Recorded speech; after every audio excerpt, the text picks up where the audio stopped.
Yung tinukoy kong Iglesia ni Cristo 1914, tanungin nyo kailan sila itinatag, kailan sumulpot yung kanilang grupo. Sino po yung tinutukoy dito sa Mateo chapter 2 verse 23?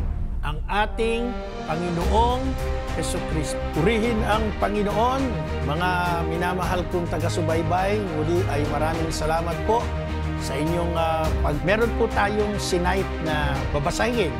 Kung natatandaan nyo, itong pasugo. At sa kanya pong aral, may ilang mga sekta na nagkiklaim sila ang tunay, sila ang tinayo ng ating Panginoong Jesucristo. Purihin ang Panginoon, muli po ay samahan ninyo ako sa isang pag-aaral ng ating pagtatanggol sa pananampalatayang Katolik. Maraming salamat po. Ako po si Brother Marco, Ebanghilista, nagsasabing, ang Diyos ay sumasa atin.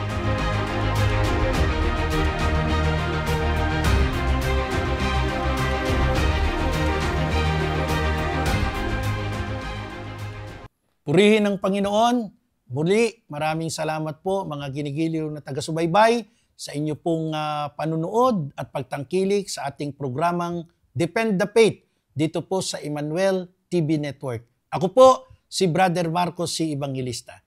Muli sa pagkakataon pong ito ay ating pag-uusapan ang mga kaganapan, ang mga sumunod na mga pangyayari, makaraan pong ang ating mahal na Santo Papa Francisco ay pumanaw nitong buwan ng Abril 2025. Nung nakaraan pong episode natin ay pinag-usapan natin yung pagiging Vicar of Christ ng Santo Papa at pinatunayan po yan mismo ng tala ng banal na kasulatan at ng mga tradisyon. This time, another question po ang ating kukunin at ito po ay ating sasagutin dito sa ating pagsasahing papawid.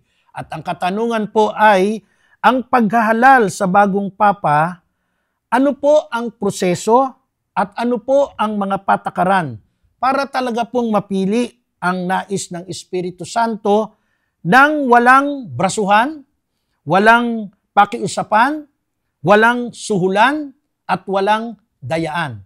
So napakaganda po ng tanong, mga ginigiliw kong taga-subaybay. Paano nga ba magkakaroon ng susunod na Santo Papa? Iniisip natin, baka merong mga brasuhan, no? Ang ganda nung sinabing term na yon, brasuhan. Pwersahan yun eh. Yun meron daw pakiusapan. Naku, ligawan yan, ano? Parang nangangampanya. Merong suhulan at merong dayaan. Possible po ba ito? Una, dapat po nating intindihin yung ating mindset sa usaping eleksyon ng gobyerno o ng mga nasa public service ay malayong-malayo po sa naiisip nating eleksyon para sa pagkasanto Papa. Number 1, hindi ho totoong magkakaroon ng brasuhan sapagkat bawat electorate na ang kanilang tungkulin ay mga kardinal sa iba't ibang panig ng mundo ay mayroon sarili pong kalayaan ng pag-iisip, meron po silang free will kung sino yung sa tingin nila ay magiging angkop at karapat-dapat na mamuno ng simbahan sa panahon natin. Pangalawa, ang lahat po ng iyan ay kanilang mabusising sinusuri at higit sa lahat, ang bawat electorate po na bahagi ng conclave ay sumasangguni, nagdadasal, may retreat na ginagawa sa loob ng pagpili sa susunod na Santo Papa. Yung kaisipan po ng political campaign ay malayong-malayo po sa pontificate. Wala hong kampanya dyan. Wala ho dyang mga ayuda. Walang mga pangakuan dyan. Walang posisyon na hihingin dyan. Ibang-iba po ito sa wangis ng iniisip nating eleksyon. So, ano ang basis natin para patunayang ang Espiritu Santo ang gagalaw sa bawat bahagi ng proseso ng paghirang sa bagong Santo Papa? Sa banal na kasulatan po, mga ginigiliw kong taga-subaybay, from the very start na ang simbahan ni Jesus ay batang-bata pa, nagsagawa na po ito ng manifestation kung paano kukuha ng magiging kapalit nila, yung mga apostol. Saan po natin yan makikita? Ito po ay pwede nating tunghayan sa bahagi po ng Aklat ng Gawa, chapter 1, verse 12 hanggang 26. At ganito po ang ating mababasa. Natatandaan po natin, si Judas ay nagtaksil sa Panginoon, no? At siya po ay nagpakamatay. Ngayon, yung 12 apostol, naging 11 na lamang. So, kailangan po ng replacement ni Judas. Kaya ganito po ang nangyari kung paano napalitan si Judas doon sa kabuuan ng 12 apostol. Hayaan po ninyong basahin natin ang Gawa chapter 1, verse 12 at 26. The first community waiting for the Spirit. No? So medyo lagpasan na natin ito.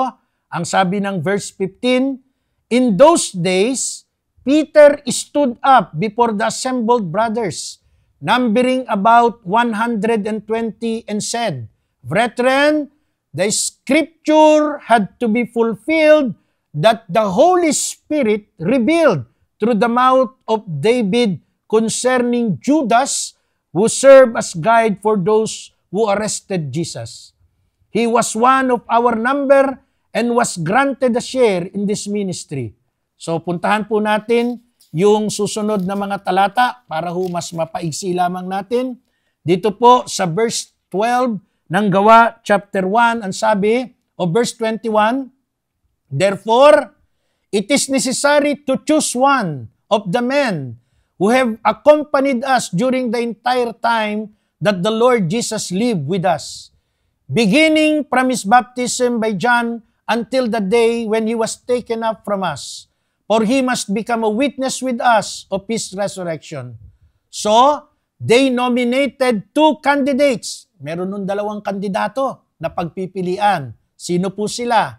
Joseph, called Barsabas, who was also known as Justus, and Matthias. Then they prayed, saying, Lord, you know the hearts of everyone. Show us which one of these 2 you have chosen to take the place in this apostolic ministry that Judas abandoned to go to his own place. Then they cast lots for them, and the lot fell to Matthias, who was then added to the 11 apostles. Ano po ang proseso ng pagpili sa mga papalit sa apostol ng Panginoon? Mula pa po na ang simbahan ay bagong-bago, batang-bata, ang mga apostol po, ang 11, at bukod pa sa mga ibang tagasunod, ay dumipende po sa Diyos sa pamamagitan ng kanilang pananalangin. Kung saan may 2 kandidato, si Jose at si Matthias, at kalaunan po, ang hinirang ay si Matthias, hindi dahil yun ang gusto nila, kundi dahil iyon ang dikta at gusto ng Espiritu Santo. At sa pangyayaring ito, hindi lamang ito ang naitala kung paano po tayo nagkakaroon ng mga panibagong pastol ng ating simbahan. Isa pa hong patunay ay makikita natin sa Aklat ng Gawa, chapter 6, verse 1 hanggang 7. At ganito naman po ang ating matutunghayan. Hayaan niyo pong basahin ko sa inyo. In those days, as the number of disciples grew, the Hellenists made a complaint against the Hebrew, asserting that their own widows were being neglected in the daily distribution of food.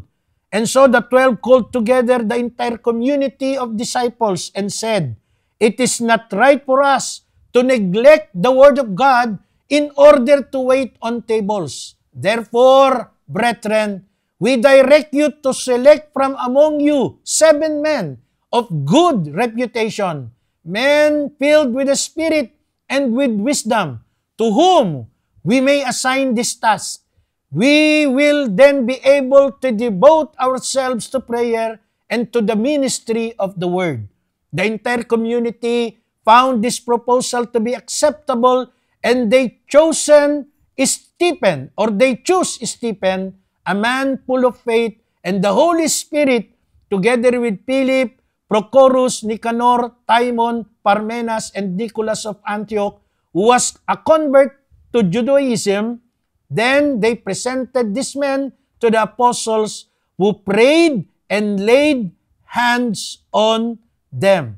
The word of God continued to spread even more widely. Mga ginigiliw kong taga-subaybay, banal na kasulatan po ang nagpapatotoo.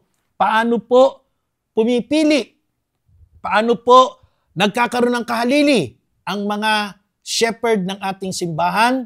Ito po'y may pattern. At ang pattern po, hinango noong ang simbahan ay bata pa, na pinagpapatuloy ng tradisyon natin hanggang ngayon sa pamamagitan po ng mataimtim na pananalangin, sa pamamagitan po ng kapangyarihan at pagpili ng Espiritu Santo.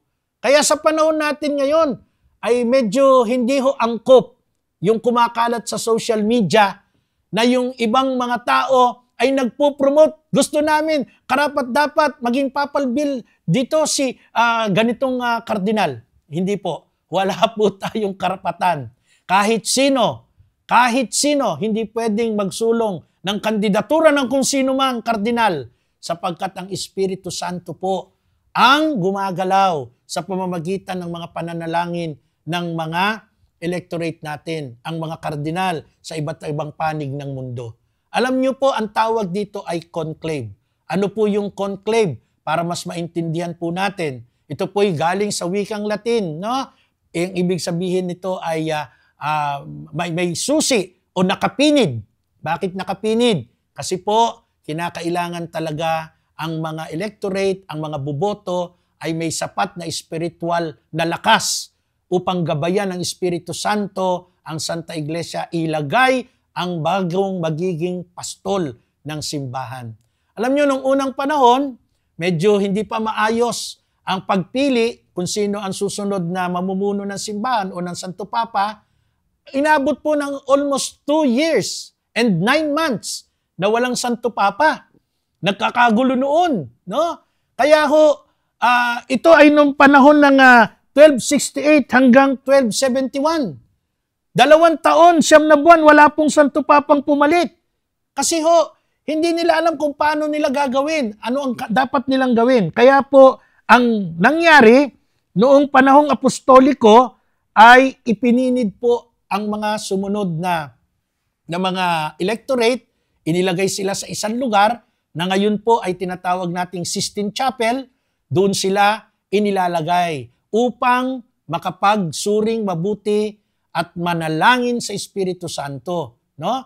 Hindi po sila doon na tipong kinukulong, hindi po. Ang tinatawag po doon ay retreat. At ang ibig sabihin ng retreat ay pagsusuring mabuti upang tunay na katulad nung unang panahon ng simbahan, gagabayan sila ng Espiritu Santo. Sa katunayan po, ang kolehiyo ng mga kardinal, o yung tinatawag nating kalipunan ng mga kardinal, ito po ay siyang pipili ng kung sino ang susunod na Santo Papa. Nung unang panahon, ginagamit ng mga estado ang kanilang kapangyarihan, ang mga monarkiya, ang mga prinsipe, ang mga hari, kung sino yung mga gugustuhin nilang maging Santo Papa. Medyo nagkaroon ng madilim na bahagi ang pagpili ng Santo Papa noong unang panahon. At hindi natin pwedeng itanggihan. Pero tandaan natin, sinabi ng Panginoong Yesus, kaya pala meron siyang ganitong salita doon sa Matthew chapter 16 verse 18. Di ba? Hindi makapananaig sa Kanya kahit ang kapangyarihan ng kamatayan. Totoo palang magkakaroon ng struggle ang simbahan. Bakit? Sapagat ang simbahan, kalipunan ng mga tao. Pero hindi yan babagsak. Sapagat ang sabi ni Jesus, kahit ang kapangyarihan ng kamatayan, hindi makapananaig sa Kanya. At doon sa Matthew chapter 28, sinabi uli ni Jesus, tandaan ninyo, ako'y kasama ninyo hanggang sa katapusan ng sanlibutan. Kaya kahit mag-struggle ang simbahan, dahil komposisyon ng mga tao, mananatili itong nasa ayos. Bakit? Well-guided po ito ng Espiritu Santo. At alam nyo, may mga pagkakataon pa na nagkaroon ng mga Santo Papa na magkapatid, nagkaroon pa ng pamangkin, nagkaroon ng mga iskandalo, nagkaroon ng mga masasamang Santo Papa, nagkaroon ng mga imoralidad na issue, nagkaroon ng mga gluttonies, matatakaw. Normal po iyon. Sapagkat ang simbahan, komposisyon ng mga tao. Pero nawasak po ba? Hindi po. Bakit? Guided po ng ating Panginoong Jesucristo. Kasama niyo ako hanggang sa katapusan ng sanlibutan. Tandaan niyo si Apostol Pedro, di ba? Kasama na ni Jesus. Nakita ang mga miracle ni Jesus. Nakita ang transfiguration. Pero kalaunan, di ba na, idininay niya pa rin si Jesus. Pero ano nang sumunod na tagpo? Siya ay binigyan ng Panginoong Yesus ng pagkakataon. Di ba? Siya ay pinalakas uli ng Panginoon. Yan ang takbo ng simbahan. Kaya kung sino man po ang nag-iisip na ang simbahan ay simbahang hindi nanggaling kay Jesus, nagkakamali po sila. Sa tala ng kasaysayan, lahat ng malalakas na imperyo at kapangyarihan ng mundo, nawala na po. Pero nananatiling matatag, gumagalaw, tumatakbo sa paglipas ng panahon, ang simbahang itinayo ni Jesus. Nag-iisa, apostolika, banal, at pambuong sanlibutan.